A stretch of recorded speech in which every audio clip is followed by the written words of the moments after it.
Thank you and welcome to the American Theatre Wing's seminar on working in the theater. The seminar is coming to you from the Graduate Center of the University of New York. This particular seminar is a very rare and unusual one for the Wing to give. It is the award on design. That is the costumes, the sets, the lighting that go into making a theater alive. And it is a once-a-year award, once known as the Maharam Award. A man named Joseph Maharam established this award, and it came under the Wing's umbrella, and we are indeed proud to be able to present it. I'd like to turn this seminar over to Dr. TISH Dates, who is theater critic for the International Playwright of London and chair of this award. And afterwards, you will be hearing from Jean Dalrymple, who is a member of the board of the American Theatre Wing, and Henry Hughes, who is also a member of the board of the American Theatre Wing. The moment is Dr. DACE.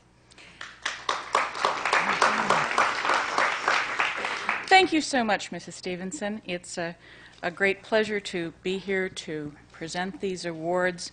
The American Theatre Wing Design Awards Committee has nominated 36 scenic, costume, lighting, and other designers for outstanding artistry in 27 different productions presented in New York during the 1986-1987 season. Unlike the Tonys, these annual awards, now in their 23rd year, embrace off and off Broadway as well as Broadway. The winners receive a small financial honorarium as well as a scroll. The nominees were decided and the winners were chosen by an award committee consisting of Henry Hughes, for many, many years the theater critic for the Saturday Review, and for many years the president of the American Theater Critics Association. We're very pleased that Henry could be here today. He is with us. He was one of the people who started these awards and for a long time was the chair of the awards committee. And second, Edward F. Cook, who is a significant Broadway lighting designer. He founded and was the president of Century Lighting for many years, and he is now a lighting consultant. Patricia Mackay, the publisher and editor of Theater Crafts and Lighting Dimensions magazines, and Julius Novick, theater critic for the Village Voice, and myself. The awards will be presented by Mrs. Stevenson on behalf of the American Theatre Wing. We presented awards in 4 categories this year. There are 2 winners in the scene design category. I think that the judges became mesmerized by dirt this year. That is to say, soil, mud, sand, that sort of thing, by a very odd coincidence. 2 designs which are extremely different from each other, as you will see and hear in a few minutes, both employed dirt in their design.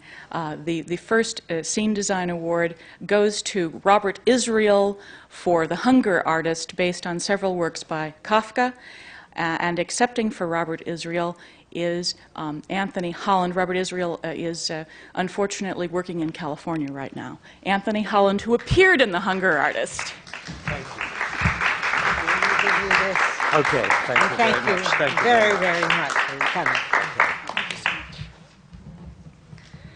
The other scene design award goes to a very realistic set and a very realistic play by August Wilson Fences, James D. Sandefur. Congratulations. Thank you very much. Great pleasure to present that. There is one award in the costume design category, and it goes to John Napier for Starlight Express. Unfortunately, Mr. Napier is in London working on a film, but we are pleased to have with us today, accepting for him, his design associate on Starlight Express, Ann Emonts. Congratulations to you. There are 2 awards in the lighting design category. First, Paul Gallo, again for the Hunger Artist, and again accepting is Anthony Holland. I know. You're going to be late. I hope they take me out for a drink at any rate. And the second Lighting Design Award goes to the designer of Worstward Ho, the Samuel Beckett prose piece, which was presented as a theatrical monologue, and the lighting designer for that show is Jennifer Tipton. Unfortunately, Jennifer Tipton is also working hard. She just got back from working on a show in Europe and is now just putting the finishing touches on a show that Joanne Akalitis is directing in Minneapolis, which is about to open in a couple of days. But accepting for Jennifer Tipton is Mary Louise Geiger, who was the assistant lighting designer on the show.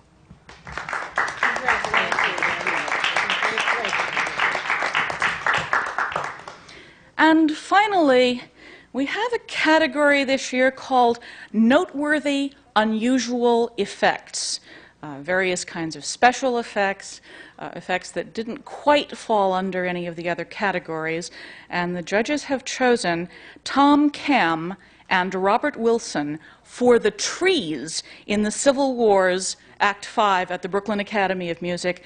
Tom Cam has got a show opening, I think, tomorrow night in Washington, and Robert Wilson has just had to leave for Hamburg, where a show of his is about to open. But we are very fortunate to have the production manager at the Brooklyn Academy of Music who worked with them on achieving this effect, accepting the award, Paul King. Thank you very much. Congratulations.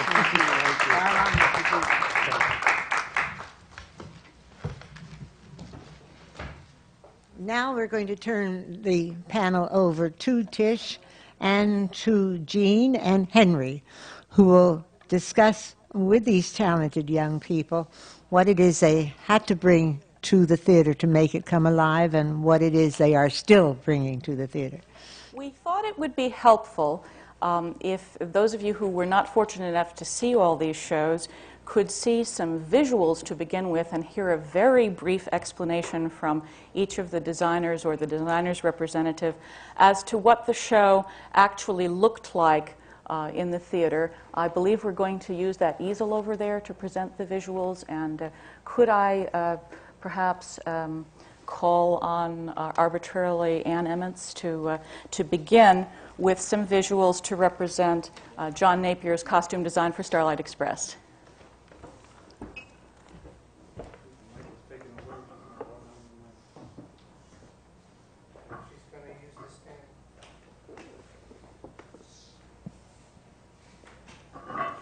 I have with me some photographs of John's sketches. It's a shame that we're working with photographs rather than the original sketches, which are really an 11 by 17 format. Conceptually, the show, as you know, is a child's dream or fantasy of his train set coming to life. So the costumes themselves then, of course, have to embody different train cars or engines becoming human. And within that, we have basically the show being a race between three different types of railroad cars, which would be steam, electric, and diesel. So the photographs we're looking at now are of Greaseball, who's the diesel engine, sort of the big macho villain of the show, and Electra, who's the electrical train car. And I don't know if we can fit three on here together. Let's see. And this is Rusty, who is a coal car or a steam engine. And really, a main objective is to capture a personality and a type in these costumes, as well as make them able to be moved in easily and to I mean, they're worn by skaters in the show. You know, for those of you who don't know, the show happens on roller skates, so that's a particular design hurdle to overcome in itself. But as the show was done in London originally, we adapted or developed the costumes even further in New York to a sleeker, more high-tech version of the railroad cars. And So as I said, we have the basic principles of the show here. Well, let's see if we can move on to... So we have the engines, which were all played by actors. And here are three of the female principals in the show, the female railroad cars. We have Belle, who's the sleeping car. Sort of the hooker with a heart of gold is essentially what her character is about. And she's a car that is sort of dilapidated and broken down. And so our design concept there was a sort of old Victorian, very decorative and seedy at the same time, sort of like an old bordello that's really gone to seed. Then we have Dinah, who is the diner car, who sort of embodies a kind of 50s country western concept. Again, within the show itself, musically, there are a lot of different types of songs. There are the song that Dinah sings is a kind of Tammy Wynette country western ballad. And so she, design-wise, has certain elements that put forth that type of character, even a very perky blonde wig and that sort of thing. And then Ashley is the smoking car. She, again, is inspired by an older sort of period type of car with a lot of wood paneling, a lot of tufted velvet seating, and that sort of thing. The costumes employed a lot of different techniques. Also, a lot of the work that takes place on the tights and the bodysuits. There's a lot of hand painting and a lot of applique work to get a more of a railroad concept that also worked to allow them to be able to do the movement. Okay, let's do 3 more.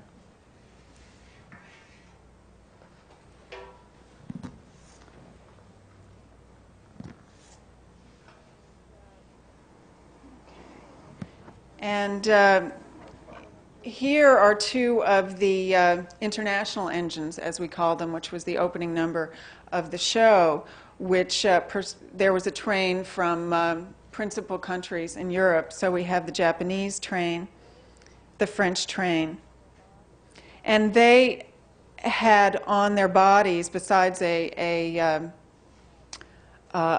sleek bodysuit that had texture added through a lot of quilting and foam, they had what we called armor. In a sense, they I mean, actually, one of the original ideas that John came up with, there's a particular type of child's toy called a go-butt, which transformers, where they go from being sort of futuristic cars, and then they sort of transpose or transform themselves into robots. So a lot of the engines had a bit of that quality too.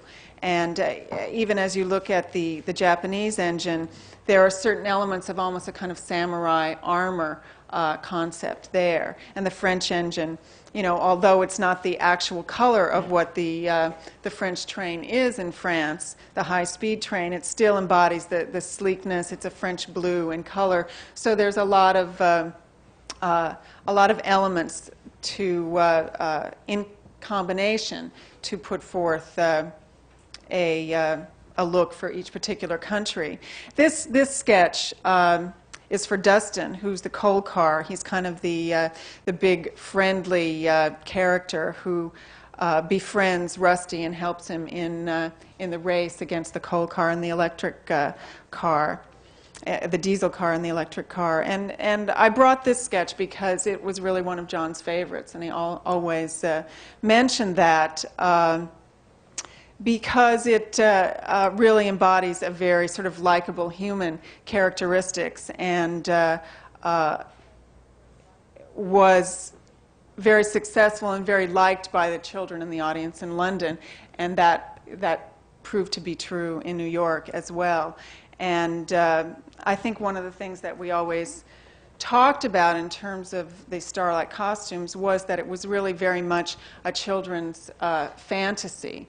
And I think that's important when you go to see the show, is that it incorporates so much of the technology that's possible in this country, so that almost we had an incredible, almost Disneyland-like fantasy on Broadway. So that about takes care of John. I think it would be wonderful if you gave that little talk as a prologue before each performance.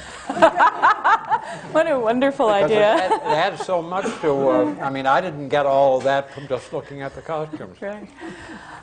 Thank you very much, Ann. And next, Mary Louise Geiger, could you show us the visuals for Samuel Beckett's Worstward Ho as lit by Jennifer Tipton?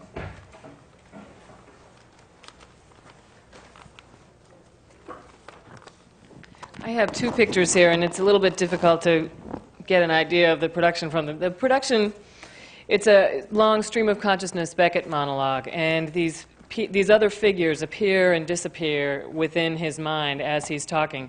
So Jennifer's concept of the light was to make the images appear sometimes when he mentions them, sometimes not when he mentions them, and for the light to, the dynamic of the light to be as subliminal as possible. And the show was extremely dim and extremely difficult to photograph. So this picture shows kind of the whole stage with these two figures that were upstage, lit brightly, and the cave that was beyond, that was sometimes there and sometimes not. And then there was another figure here, a half figure, and sometimes you saw the whole body, sometimes just the head, and sometimes it not. And then this skeleton here became more and more important. And then Fred Newman, who was the actor performing the monologue, the way he looked also changed. And let's see. There were also scrims up above up here. And from time to time, Fred would talk about the skull or eyes and things like that. And these eyes would appear and disappear, and the entire space became a skull at one point.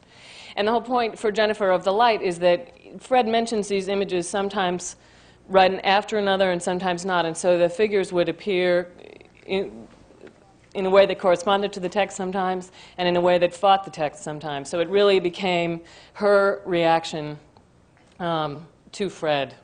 So and I think that's about it.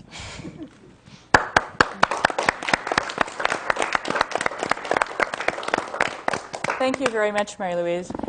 Next, Anthony Holland, could you show us the visuals on the Kafka Hunger Artist as conceived and directed by Martha Clark? Anthony Holland appeared in the show, so it will be interesting to see what you have to say since you didn't see it from out front. This is going to be fascinating. I know, I was very surprised because there was so much simultaneous movement going on. Just to refresh you, The Hunger Artist was based on 3 stories of Franz Kafka: The Country Doctor, Metamorphosis, and The Hunger Artist, with works of his diaries then put in between, and Letters to Felice. It was a very ambitious work. The floor, again, was soil. It was dirt. Of course, we coughed it up for weeks working in it. It was hard, really hard, that aspect of it. The costumes in this, the set was, because I don't think it's hard for you to see it, the set was rather like an abandoned nursery with striped wallpaper, a hobby horse, and in this picture over here there were really 2 Kafkas, Rob Bessera and myself, in identical costumes, which were beautifully done, like circa 1912, and 2 women, one dancer, Paula Styron, and Brenda Curran. Brenda Curran over here, in the beginning of The Country Doctor, is beginning to tell me the story of the Country Doctor. I had no idea what was going on behind me, but that involved the rape of my servant girl by the groom. And all of this was simultaneously done with the most enchanting lighting that I have ever been bathed in, let's say. There's something about Paul Gallo's lighting and Robert Israel's sets, as though you may be, let's say, a middle-aged actor with a big nose and you're losing your hair, and at the same time you're involved in enchantment. I've never felt so protected and so loved by these two artists who won awards today. This is a scene shortly after the metamorphosis took place, in which the other Kafka, I do the metamorphosis in it, and I disintegrate into the insect. You don't see me in this picture, but here is Rob, who is about to burst forth like his id is bursting forth, and he's beginning to frighten Brenda. This is a very good idea of the kind of the abandoned nursery. And of course, the lighting dealt in silhouettes and full lighting and up and down. And I think you can see the dirt. There was a little sort of platform. Where the hobby horse was, that was hard wood. I myself I died 3 times in each performance. I had Italian friends, they would say, "Tony, you die so much." And you were actually buried in the dirt so that it was used. It wasn't, well, dirt is used. It's when you see Mahabharata, of course. This is from the very beginning. That was a small door, like a child's door, a different scale. We also had a child in the show, like a third Kafka, the little Kafka who, of course, speaks out in Letter to My Father. A wonderful little boy actor. And over here is a scene from the metamorphosis in which, the only prop I had was a gas mask for like an insect's proboscis. And Brenda Curran actually plays the sister. The metamorphosis was devised so that she tells her point of view, and then I told my point of view. But the chair were kind of an Austrian 1900 fin de siècle chair in the dirt, and later there was a tremendous amount in the set of use of the set, a tremendous amounts of crawling, finding lost articles, the spilling of water into the set. It was really fully used, and I think I can say it was really a great honor to be in it. Thank you.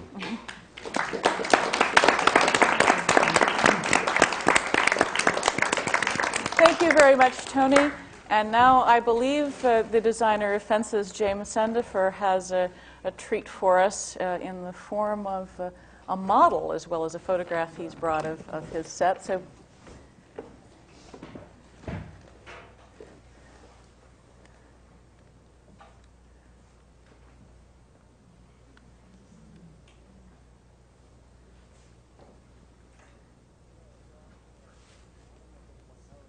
Okay, well, I don't know if everyone knows, but the show, Fences, was originally produced at the Yale Repertory Theater, Lloyd Richards directing there. And so for all of us who started on the project there and came to New York with it through various stops in Chicago and Seattle, it's always kind of been really the starting point for the show. And even the designers who all worked on the show, we were third-year graduate students. And the show was actually an assignment. I didn't have a choice, so it kind of worked out well, though. And hope you got an A on it. Well, I'm here, I guess. So the show went through several different phases. Originally, it was done on a thrust end stage, and that's what the show was originally designed for. The model is of the second version of the set, which was suddenly put into a proscenium theater, which it wasn't originally intended for, so that posed some interesting problems. And then this is I don't know if you can see this photograph, is a photograph of the production that was done in Seattle, which looked just like the one here in New York, which is pretty incredible, because when we did it in Seattle, they fabricated the set from scratch. And but the set you see on the stage of the 46th Street Theater is the original set from the Yale production, which cost us about $3,500 as opposed to a couple $100,000, which it would have cost here in New York. And the show is very realistic. And so we wanted to express as much realism and create an atmosphere apropos to the script as possible. And in the preface of the play, August wrote a description of what the neighborhood was like, and I pretty much just stuck to that and tried to express on stage what he wrote in words, And I feel like I was successful, and he does too. And so I'm very pleased with myself and proud to be working on this production with him.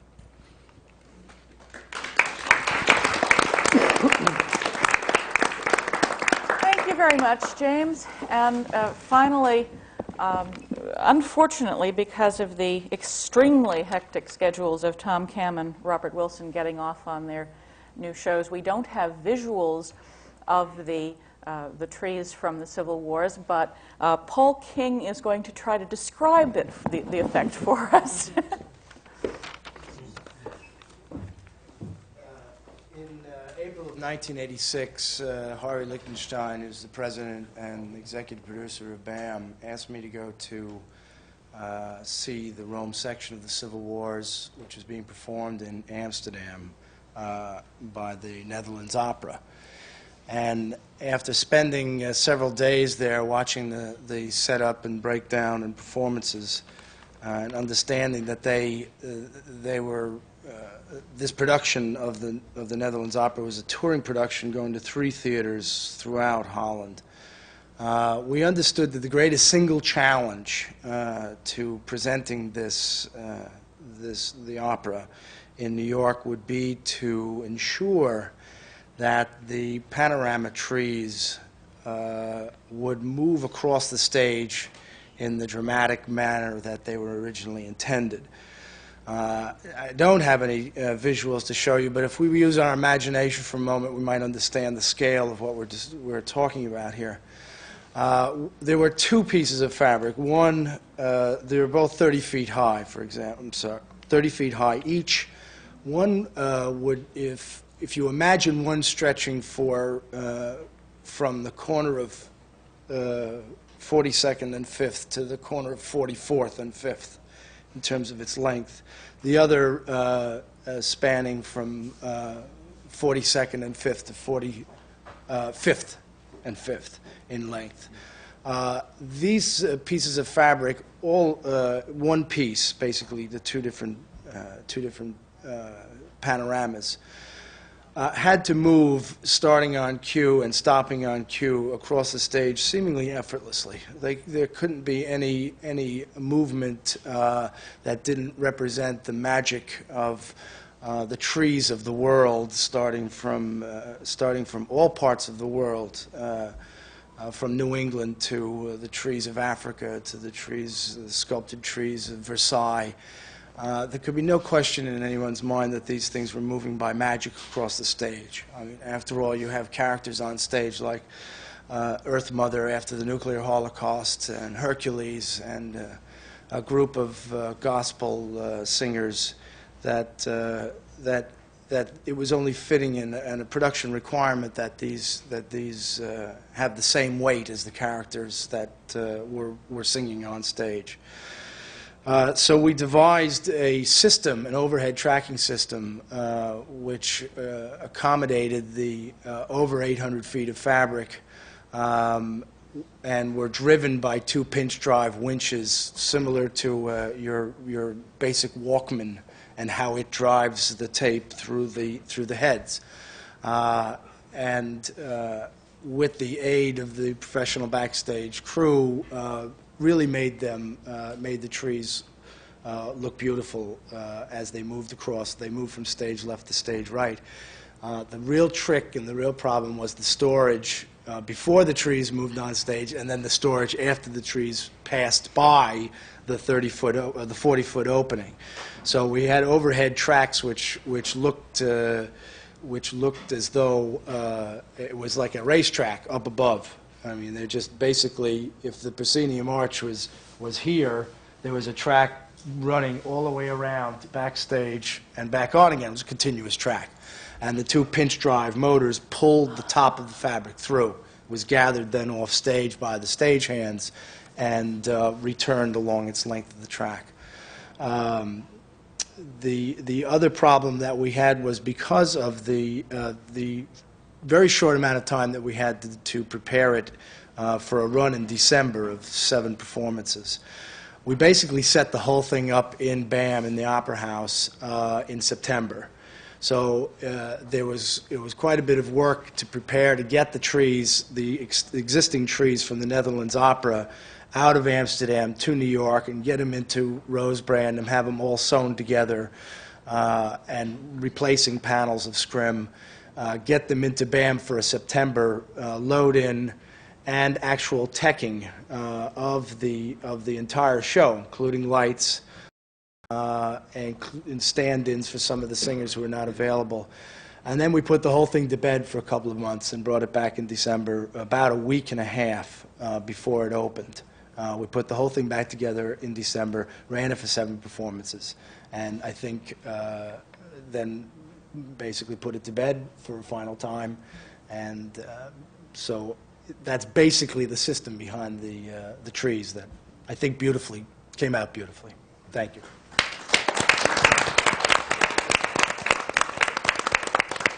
What an extraordinary opportunity to learn so much about what makes the magic of theater by listening to this discussion.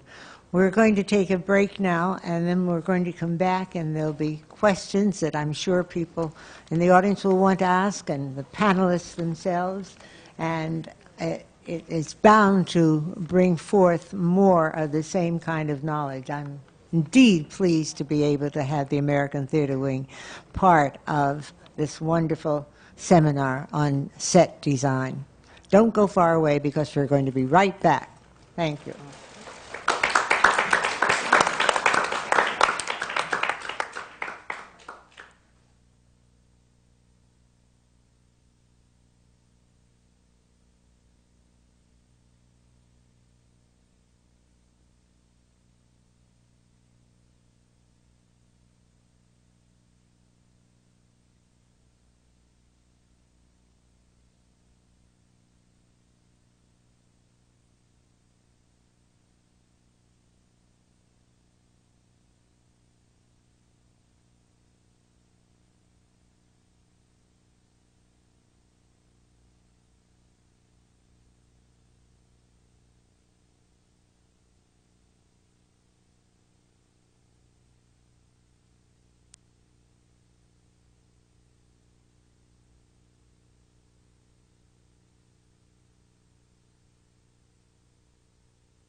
I'm Isabel Stevenson, and I'm president of the American Theater Wing, and I want to welcome you to the American Theater Wing's seminars on working in the theater. This seminar is devoted to the set design, the magic that makes the whole play come to life. The costumes, the set, the lighting, and the special effects. And we are now going to discuss what it takes to do that. Well, the talented group of people that we have here have all taken part in making that come alive. And Professor TISH DACE and Henry HEWES and Jean Dalrymple will all try and draw out as much information from them as possible. Thank you for being here. And thank you, Mrs. Stevenson. I'd like again to take this opportunity to thank you and the Board of Directors of the American Theater Wing for sponsoring and funding these awards, which are very important to the recognition of outstanding achievement in all aspects of stage design.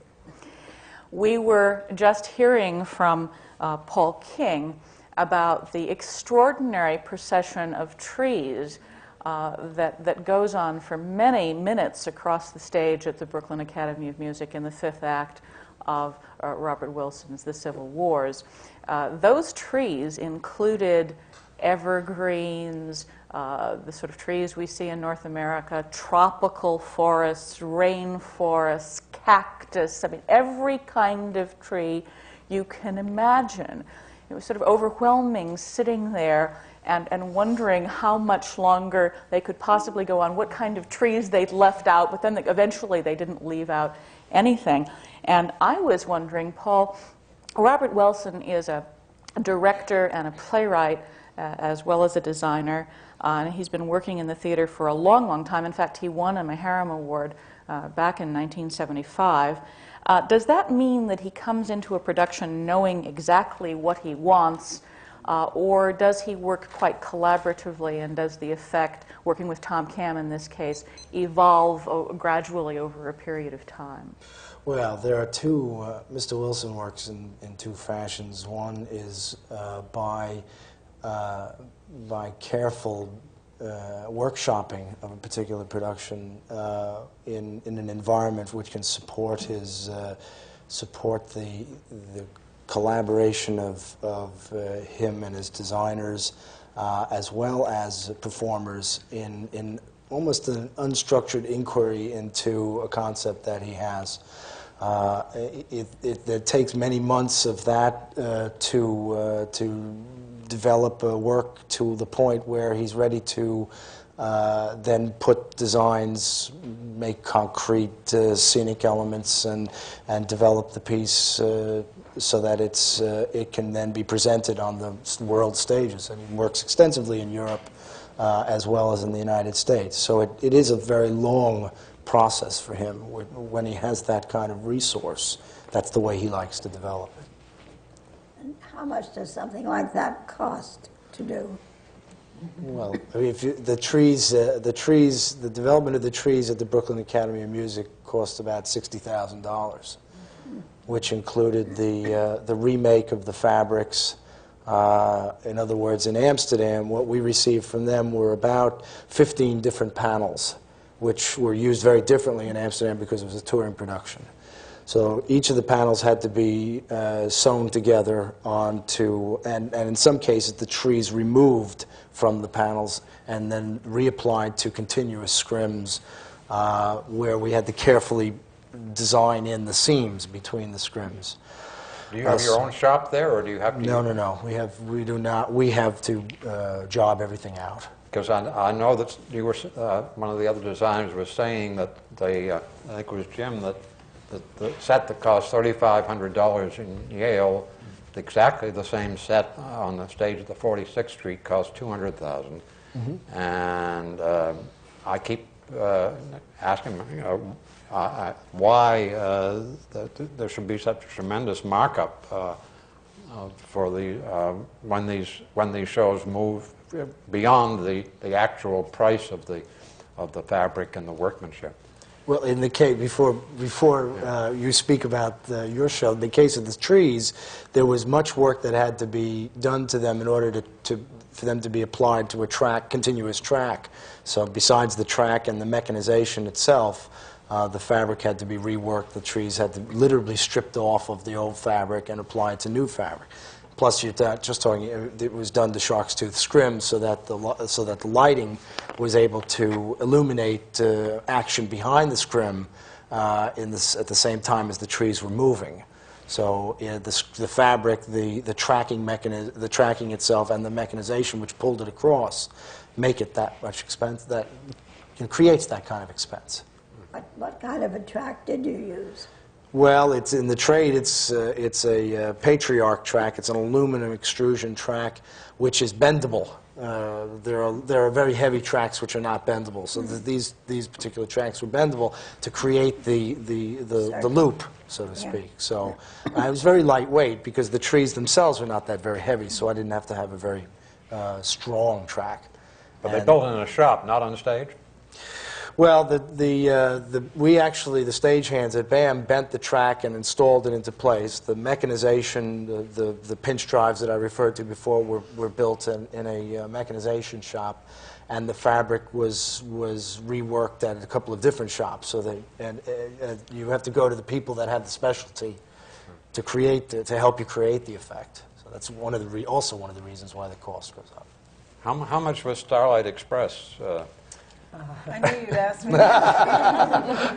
Well, it was certainly much more expensive to do it here in New York than it was in London, for a number of reasons. I mean, the answer that always comes up is the union factors in doing things in New York on Broadway. But I know that John appreciates very much the opportunity to work in New York because the craftsmanship and the technological capability is so great here in this country. And at Parsons Mears, which is the costume shop that built the clothes for Starlight, we were able to spend many months just doing prototypes of the costumes, trying out new materials, foams and stretch fabrics and painting techniques so that we could come up with a costume that could withstand a long run, was breathable and easy for the skaters to work in, and still had a greater ultimate image of a train car. In other words, the surface texture and the glitziness or the mechanical quality of the clothes came across much more strongly in the New York production. And as far as cost is concerned, I mean, it's many thousands of dollars. But they're also built to last an incredible Well, you're talking about the costumes, but I'm thinking of that fantastic set with the mechanical. Well, I'm here to answer for the costumes. You don't know how much the set cost? Well, it was, as we know, several $million. Really? Yeah. But I mean, we're talking about engineering and bridge work, the kind of thing that has never been seen on Broadway before. And, I mentioned when I was talking about the clothes, a kind of fantasy Disneyland image. It's the same thing if you were to go to an amusement park and go to the Space Mountain ride or one of those incredibly constructed futuristic kinds of things.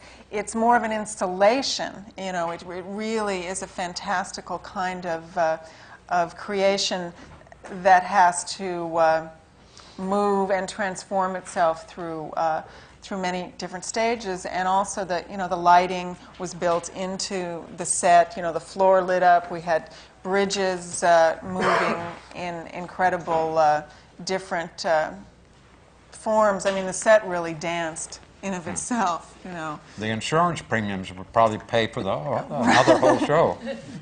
Well, there was a lot of worry early on about the safety of the actors, and John was incredibly conscious of that. And I think ultimately that does make things more expensive. But I think that we all felt better for the fact that there were no chances taken in terms of the safety of those people performing. Well, what happens when 10 skaters are approaching a bridge and the bridge hasn't come up? Well, there were safety mechanisms built in. In other words, there are gates that were run by computer. In other words, the gate to allow the skaters to proceed down the ramps or across the bridges would not open unless the bridge was locked into place. And there are stage managers spaced strategically around the set, looking like little, railroad car workers themselves. We had to costume them and make them look like they fit right in. But they're there to check everything safety-wise before people proceed. When you were explaining the characters, you left out Greaseball, didn't you? Oh, she showed us Greaseball. No, I did. The one that I left out was Papa, who is that's he is the old steam engine, kind of the spiritual inspiration for Rusty. That sketch just happens to be very difficult to read on camera. It's very dark because he's a very, he's an old, rusted, dusty coal car. So it's not as flashy to show that on camera. But, the three, as I said, the three main characteristics are the coal car, which is Rusty, who runs on steam, and the electric car, which sort of sleek and cold and, very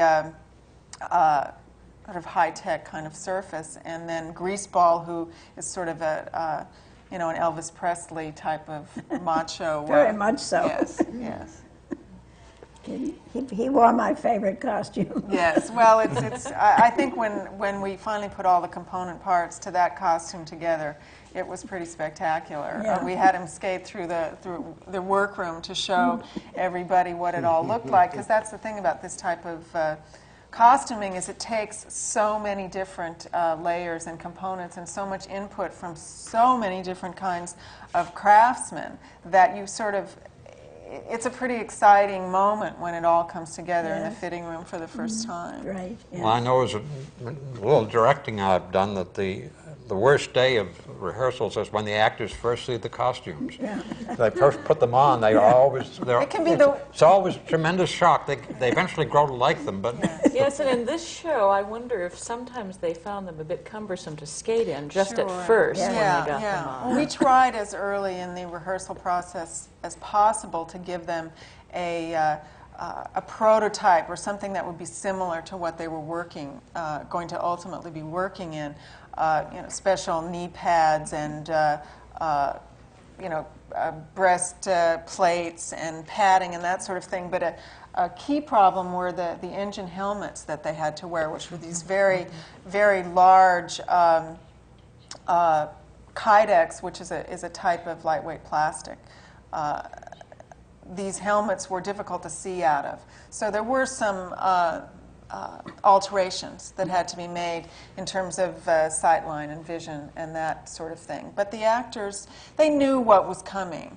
We did an extensive design presentation at the beginning of rehearsal, and there was a lot of excitement. And they worked quite easily in them and adapted very quickly.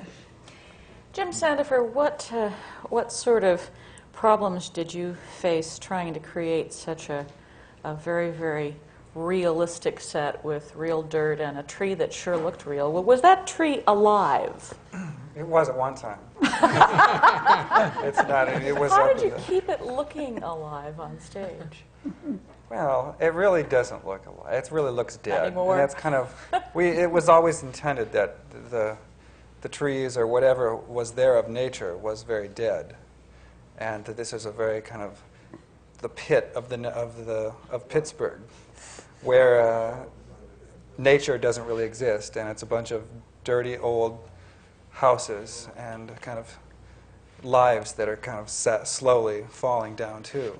And so nature was kind of preceding the fall of their lives. And the tree actually, when we were at Yale, we did the first production. It was no problem. We said, we need a tree, fine. We go to the production manager's farm and cut down a tree and drag it in and put it up.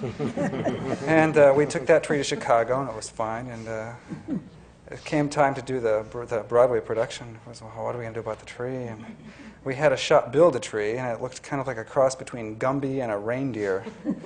And it was just dreadful. And the first time the producer walked in, she kind of shook her head. I'm going, yes, please replace the tree. They all got used to it, because once you look at the tree for a couple days, you don't look at it anymore. You look at the actors. And So they forgot how bad it looked until it finally took James Earl Jones to go, I can't act in front of this tree. And I got down and kissed his ring like a pope and said thank you. And so after the rest of the set was already installed, we added the real tree here in New York, which was a major expense. It after. hasn't molded or gotten brittle and had to be replaced. Well, it was or anything pretty like well that. dead when we cut it down. We hired a little woodsman, and he went up and took a couple pictures and took his axe and cut it down, and we brought it down in several pieces and installed it, carrying it through the house and cabling it up. It was a major job, but it was worth it. It really makes all the difference in that set. And did that cost as much as your original set? You It cost about 3 times as much as the original. Just to put the tree in, the last couple of days before opening, cost as much as doing the original set 3 times. Where does the money go? $10,000. Those mostly labor costs? Mostly rather it was than labor. It materials? didn't cost much to get the man to cut the tree down and to bring it down to New York. It was a Monday, which everyone knows is a big labor day for the unions. And it took a crew of about 9 men to carry it through the house and to hold it up. And it was... and plus, they're trying to cable this thing up. Okay, Jim, where do you want the branch? And I'm going, oh, don't ask me. This is costing too much money. But it eventually worked out. But, you know, the set really didn't cost $200,000. It would have if they had started completely from scratch here in New York. So, but it only cost us about $80,000 to dust it off and restructure it and put it up. Do you get many complaints about people in the front rows choking on the dust from the the soil of the yard? This is set in the backyard. We used to get more complaints when they actually sat in the first row of the theater. We've roped off the first row now, so they can't get dirt thrown onto their nice white outfits anymore. And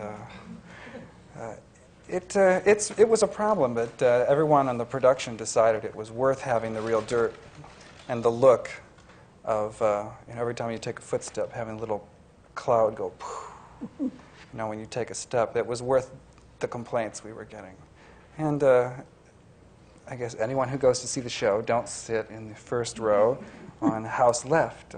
It's a warning. It's especially a problem at the end of the show. There's a fight scene between James Earl Jones and Courtney Vance, and he throws Courtney down on the ground, which is when all the damage always happens. The dirt kind of flies over the edge of the stage. And we've kind of cut down on the dirt, though, so it... We have 3 shows here that have real dirt in them, plus a 4th person here who's just working on another show with dirt. So, I mean, I really feel compelled to ask how much dirt there is in each show, and how you lug that in, how much it cost, and so forth. But is there very much actual dirt on the stage, or it's just a little bit for effect? There's a ground cloth painted brown with about 1/4 of an inch of dirt veneer on it. So they just kind of sweep it around and spray it every once in a while. Tony, how many tons of earth? Well, it was tons. It was they had to build a platform to encase the dirt, and then they got an engineer to find out how much the floor of St. Clement's Church could hold.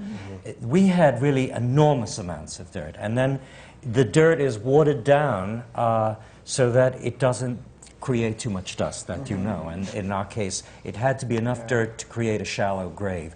I was always afraid... And to dig onions or something? Well, we dug onions and china and, yes. Various things are unearthed. Unearthed, like the subconscious. Paul, over at BAM, you have Mahabharata, which is how many tons? I don't know how many tons it is, but it's about 40 cubic yards of earth and of a very special clay mixture, which was brought in cement trucks, which had to be mixed with straw and iron oxide to give it a color. And there's about 4 inches of it over the entire deck. And when we poured it like cement in 2 days, and then it took 4 weeks for it to dry. So it sat there with nobody walking on it for a month, so that it would set up. Mary Louise, when John Arnone did the set for Worstward Ho that you and Jennifer lit, do you know how much dirt was involved in the grave? Fred Newman comes out of the grave, literally, shortly after the beginning of the show. You don't actually see anybody at the very beginning. You just hear his voice, and he's throwing dirt out with a shovel, and there's a skeleton embedded in dirt. Do you know how much there was involved in Well, that? Maverick Mines is not a rich organization, so it is not Small tons budget. of dirt. And also, it was about a 30-degree platform, that triangle. It's a huge triangle, and it's about a rake like this. So if there's too much dirt on it, it all slides down. Right. And I believe it was painted brown, and we probably had... It was those big packages of peat moss and some potting soil that we bought at the hardware store. So it was not as much. But they'd have a bucket of dirt in the grave that a stage manager would throw out for Fred. Because there wasn't enough room. You gave it away. Well, it's closed anyway. Because there wasn't enough room in the grave for Fred to be doing all of it. And they had to conserve on dirt.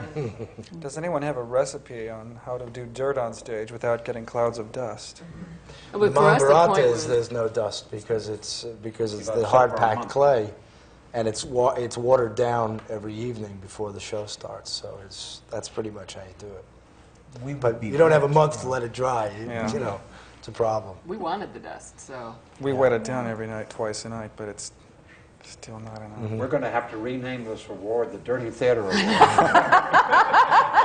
Only theater artists who deal in soil are eligible. An interesting point. I wonder what's going to happen to that huge piece of cloth with the trees on it. Is there somewhere that can be stored easily? It's back. It's actually the production is owned by the Netherlands Opera, so the whole thing went back intact for them to use if they were to use the same tracking system. So it's now in a warehouse in Amsterdam. We've actually had an audience member send up a question on what happens to designs in general. I guess we would have to apply this particularly to scene design and costume design awards. When a show closes, if there's, of course, some of you do tour later on, but eventually when the touring seems to be done and the show is over, are the designs thrown out? Are they donated to museums? What happens to them? Tony? May I say that our set and costumes burned down this summer in a warehouse fire, along with, again, the two winners, Robert Israel and the Lusthaus, Vienna Lusthaus, was destroyed too. So we have two. It really is a tragedy, and I suppose music theater is trying to raise the money because these works will tour, and that's really a tragedy. So that you saw everything. That's it. Sometimes I think they are given to museums, it seemed to me. You can always find Diaghilev and from the Russian ballet. They make their way to museums. The designs, the museum of the city of New York, the air conditioning. I've been here all day. It's taken all my voice away. The theater collection is very eager to get original designs. You mean the set itself or the sketch? No, the designs. The sketches. Yes. But the design... The sets themselves they destroy almost always. Where was it? Kane's Warehouse, they used to call it? Yes, Kane's Warehouse. Is there a Kane's Warehouse anymore? I don't think so, no. You know, No, that used to be, they used to keep it because there was so much stock being done in the old days, and people, when they finished with the production, would put it in Kane's Warehouse. And then I used to, of course, when a musical closed, I would ask if I could have the set, and I would tell the producer I would pay to take it out, which was a great saving to him. And I'd put it in our storehouse, so I would have it when I revived that's the city center. Yes. The city center had its own storehouse then. Yes. And we only paid $600 a month. And I had designs for 18 musicals and 14 plays. And the board of directors decided that $600 a month was too much, and they burned them all up. Really? Is that likely to happen to the set for fences and the costumes for Starlight Express, or will they be preserved somewhere? Well, in a commercial production, the costumes and the scenery is the property of the producers, and they can decide really the fate of whether they want to hold on to the costumes. Frequently, they're used for a touring production, and then maybe ultimately find their way into a rental house like Eves Brooks' costume rental. Sometimes it's simply costs less to destroy a set than to store it. It I know does. Jim could answer Well, for that. the set for Fences was stored in Chicago for a year after its production there because they thought it might go somewhere. But they never, I mean, they just kind of left it at the Goodman Theater in their shop warehouse. I'm sorry I have to interrupt this. And once more, it's the end of an American Theater Wing seminar on working in the theater, which is coming to you from the Graduate Center of the City University of New York. This is one of a series of what it is to work in the theater. We've brought you the performance and the playwright-director relationship and the production, and today these talented people of the design and set. These people are the ones that make the whole thing come together. The lighting, the sets, and the costume bring all the magic to you. And this is but one program of the year round that the American Theater Wing gives to the community. We are the oldest organization that services the community through the theater. And our year-round programs include a hospital program bringing live professional theater into hospitals, the Saturday Theater for Children program, which brings schools live, wonderful, wonderful theater in their schools on Saturday morning, and these seminars, perhaps one of the most practical of all of the programs that the Wing can bring to you. Thank you very much for being here, and let me add one more thing. The Wing is a charity organization, and we need volunteers. We need anybody that can come to our office and help either type or book or whatever it is that needs to be done in the theater. So, and from the theater into the office.